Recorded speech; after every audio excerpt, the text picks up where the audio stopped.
Yo nací en la Ciudad de México en plena revolución. Los ejércitos entraban y salían de la capital y mi padre, para ponernos un poco al abrigo, a mi madre y a mí, de los trastornos revolucionarios, decidió llevarnos a vivir a la casa de mi abuelo, una casa de campo en las cercanías de la ciudad, en un pueblo que se llama Mixcoac. Es un pueblo muy viejo, fue fundado antes de la conquista de México y después los dominicos y los agustinos construyeron iglesias y conventos, hubo una hacienda, hubo casas del 18, del 19 que todavía existen. Ahora ya no existe Mixcoac, ha sido destruido, absorbido por la Ciudad de México. Pero en mi infancia era un pequeño pueblo con una vida propia. La casa de mi abuelo estaba en una plazuela que se llamaba la Plazuela de San Juan. Era una plaza muy pequeña, había unos fresnos enormes, gigantescos y una iglesia diminuta.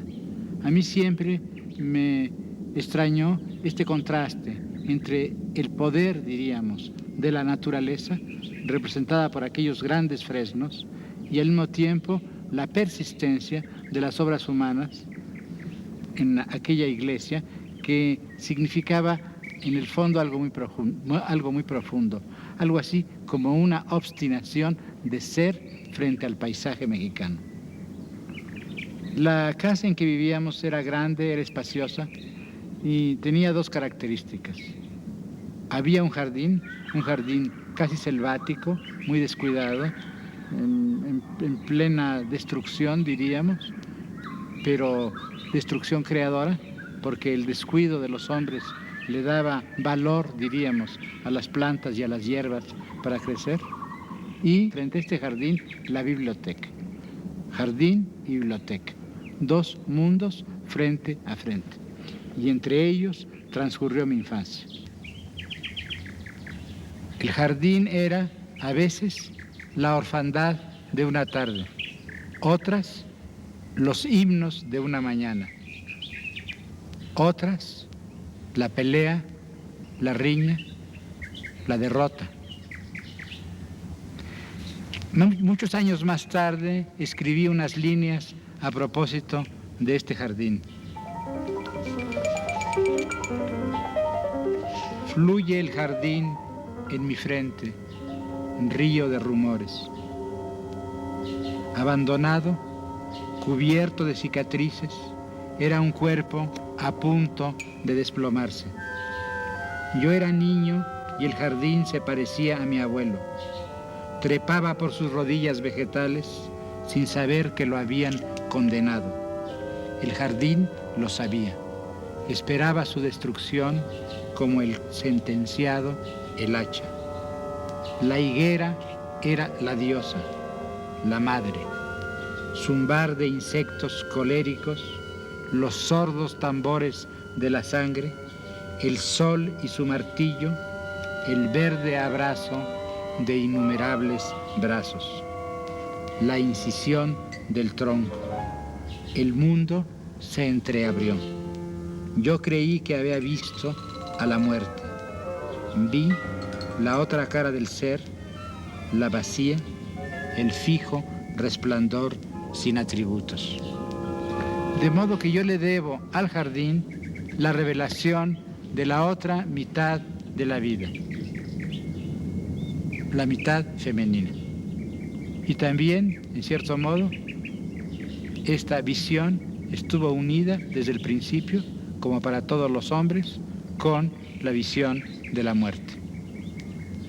El jardín era el aire libre, la vida salvaje.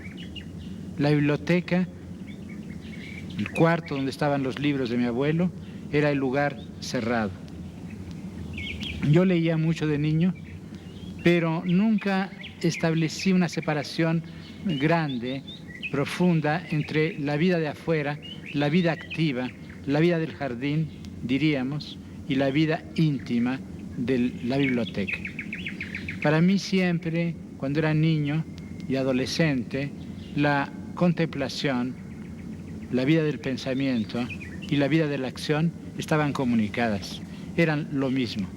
Y un buen día cambié no solo de continente, sino de civilización.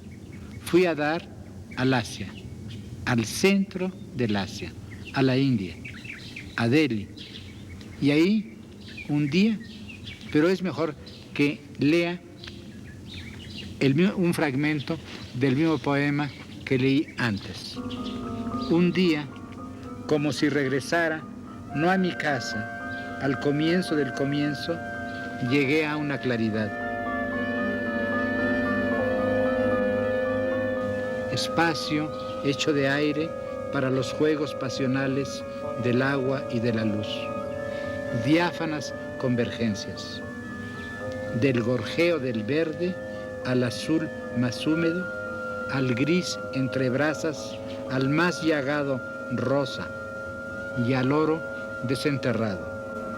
Oí un rumor verdinegro brotar del centro de la noche, el Nim, el cielo con todas sus joyas bárbaras sobre sus hombros. Y el calor era una mano inmensa que se cerraba.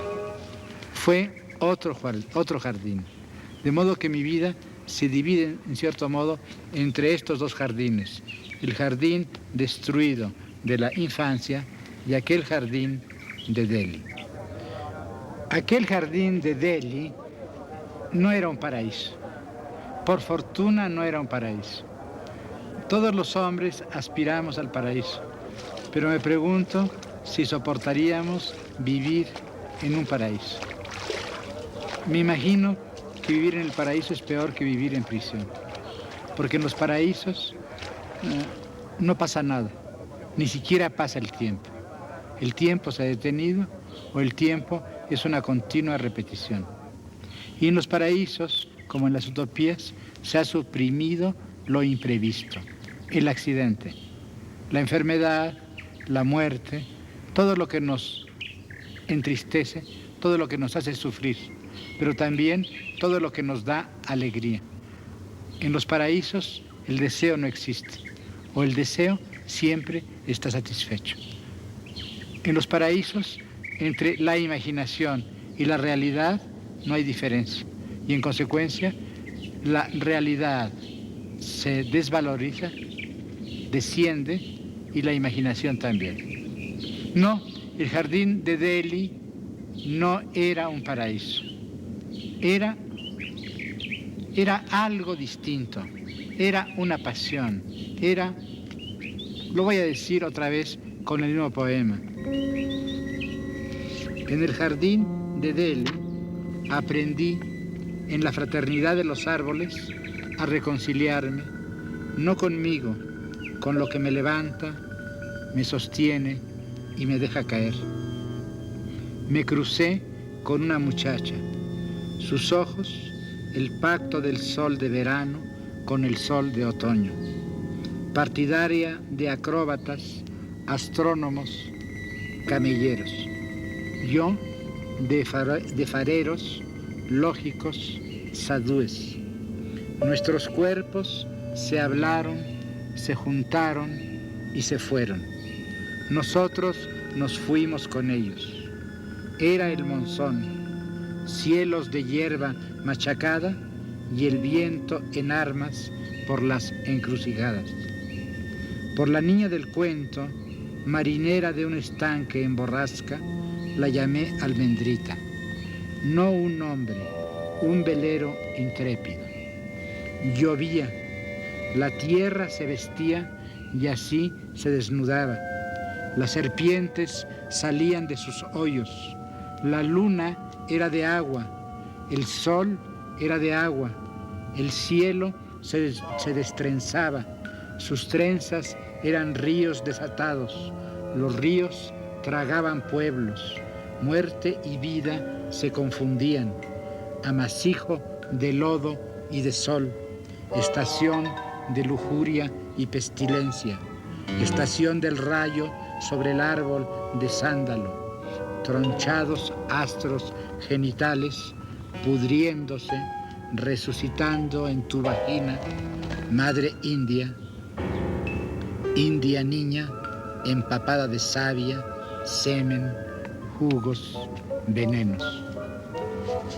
El jardín de Delhi estaba rodeado por la India.